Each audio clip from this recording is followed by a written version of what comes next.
दोस्तों, हम में से बहुत से लोग ऐसे हैं जो अपने समय की कदर नहीं करते और फालतू के कामों में अपने समय को बर्बाद करते रहते हैं। समय रहते ये कभी नहीं समझ पाते कि टाइम हमारे लिए कितना मूल्यवान है, और जब समय निकल जाता है तब हमें समझ आता है कि हमने अपने समय का सही समय पर सही जगह उपयोग ना करके कितनी बड़ी गलती कर दी है।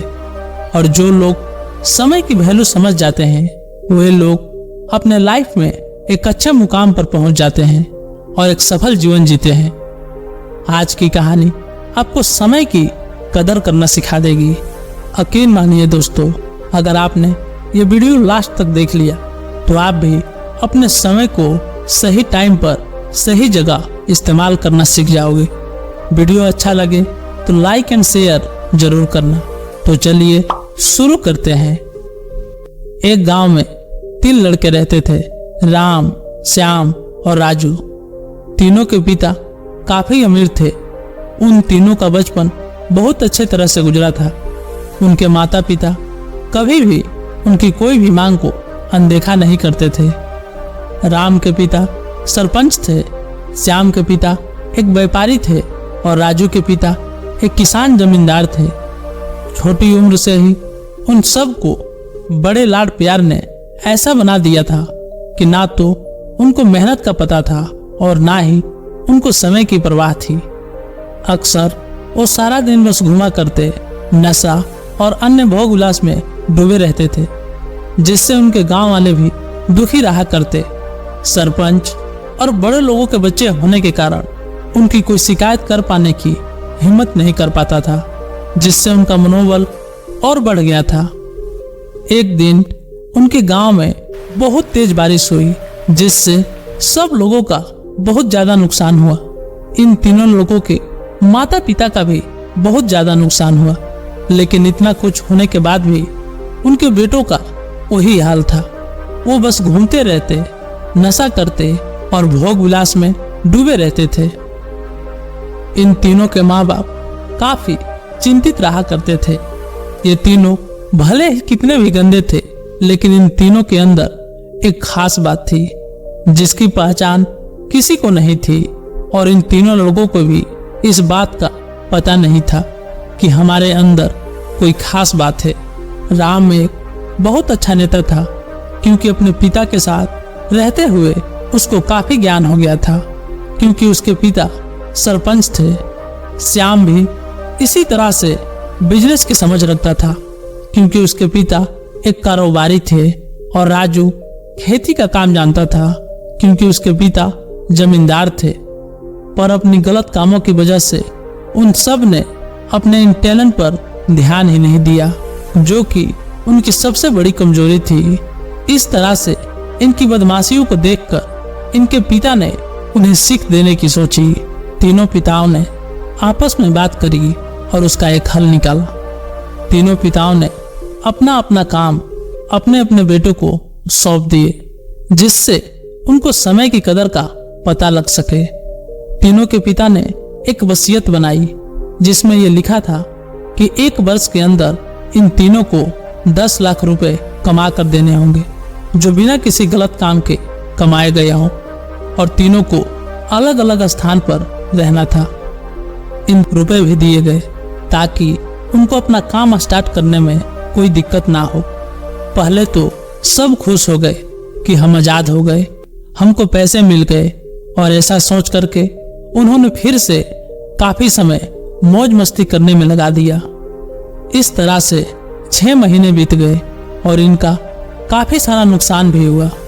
फिर एक दिन अचानक उनको एहसास हुआ कि अगर हम शर्त हार गए तो अपनी अपनी जायदाद खो बैठेंगे। धीरे धीरे उनकी चिंता बढ़ने लगी।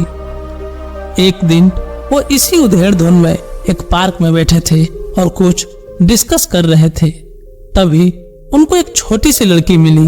वो फूल बेच रही थी और साथ में पढ़ भी रही थी। तीनों लोग उस लड़की के पास में गए। तभी राम ने लड़की से बोला, बेटी आपकी उम्र क्या है? तो लड़की ने जवाब दिया कि मैं अभी 12 साल की हूँ अंकल। इतना सुनते ही राम ने आश्चर्य से पूछा कि आप इतना छोटे होकर खेल नहीं रहे हो? इस पर लड़की ने जवाब दिया कि मेरे पापा अब इस दुनिया में नहीं है और माता बीमार रहती है, इसीलिए मैं ये काम करती हूँ और टाइम नहीं मिलने के कारण यहीं पर पढ़ भी लेती हूँ। ये सुनकर राम ने अपना पर्स निकाला। उसके पास जो भी पैसे बचे थे वो उस लड़की को देने लगा।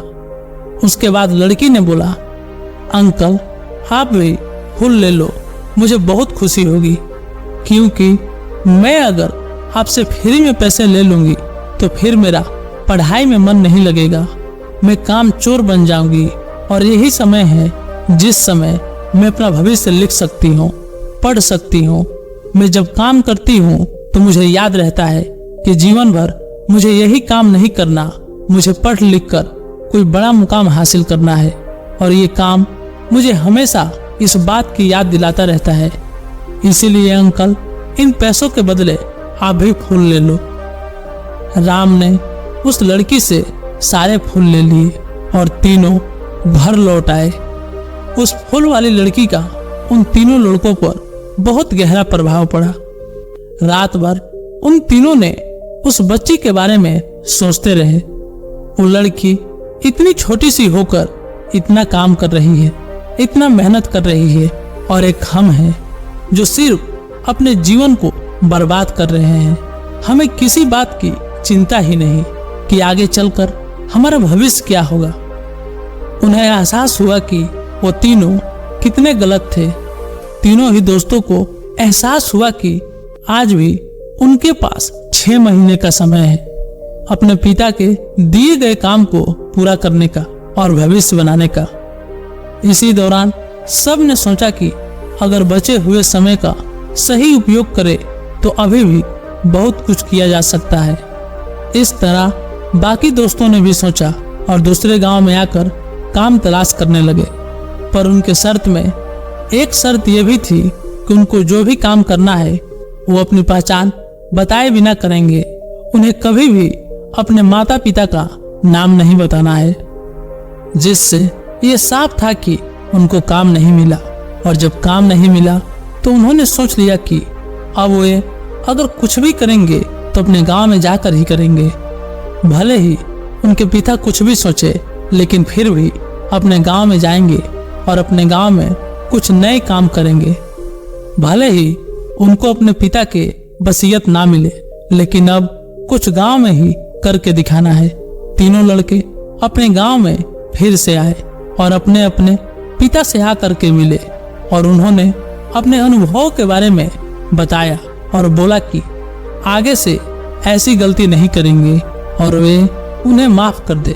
लेकिन पिता तो शर्त पे ही अड़े थे। लड़कों को कोई दया नहीं मिली।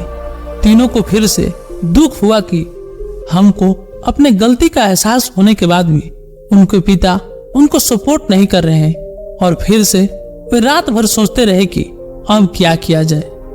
तीनों ने मिलकर एक स्कीम निकाली। राम अपने मित्रों के साथ में मिलकर लोगों की प्रॉब्लम्स को सुलझाने लगा, जिससे उसको गांव की समस्याओं का ज्ञान हुआ।